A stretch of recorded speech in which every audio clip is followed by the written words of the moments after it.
Curler John Schuster may hold Olympic gold, but when he's not competing, he can still be found here most days at the Duluth Curling Club. So this first part of practice is like my equivalent of going to a driving range kind of deal.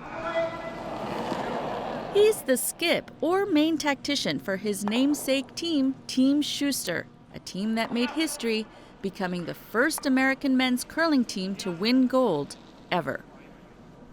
There's a good one.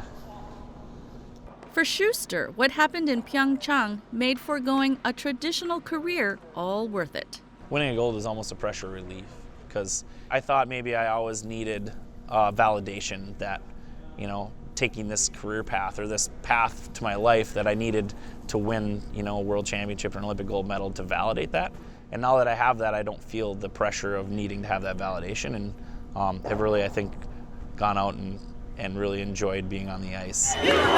Schuster says life hasn't been the same since, especially the media coverage.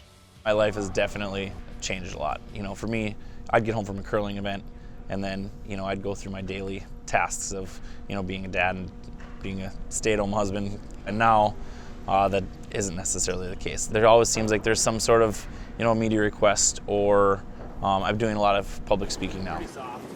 And they've been competing and signing autographs. Thank you. How old are you guys? We were in Japan in December, and we didn't walk into the facility one day without somebody asking for an autograph or a picture. And you maybe they have their arm around you, and you can actually feel them shaking out of excitement or whatever. And that happens on a fairly regular basis, and that to me is where you know that your presence is or what you did means a lot to other people.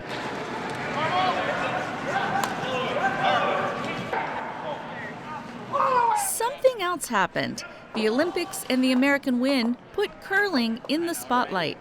Even though the sport isn't new to northern Minnesota, it ignited nationally. Schuster's teammate John Landsteiner says part of the appeal, and to their chagrin, was that they seemed like regular guys. People are still sending me that meme about that we look like a bunch of dads that just drank beer and showed up and won an Olympic gold medal. But that's how niche people thought it was until 2018, I think. But now I think it's becoming a lot more respected. In reality, it took Landsteiner, Schuster, and teammates Matt Hamilton, Tyler George, and Joe Polo years of practice and focus.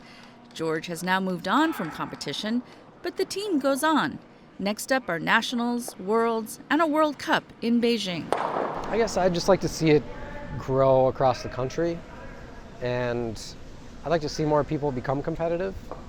Right now, we don't have a lot of people that are at the level that we are at. It's just people haven't had the resources, I don't think. So I'd like to see the U.S. become more of a powerhouse. Even I couldn't pass up an opportunity to try to curl. But as I quickly found out, curlers learn to check their egos at the door. Not the most graceful. Hey, But hey. It was a lunge and you left the hack. They make it look so easy, including this over 65 group, artificial hips and all.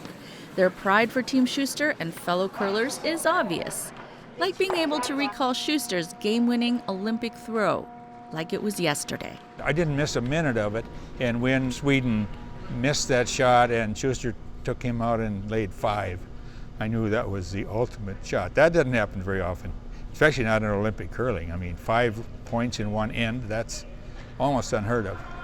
And in keeping with the curler way, they can sit down to a pint of beer after fiercely competing with one another. Until next week, when they'll be back to do it all again.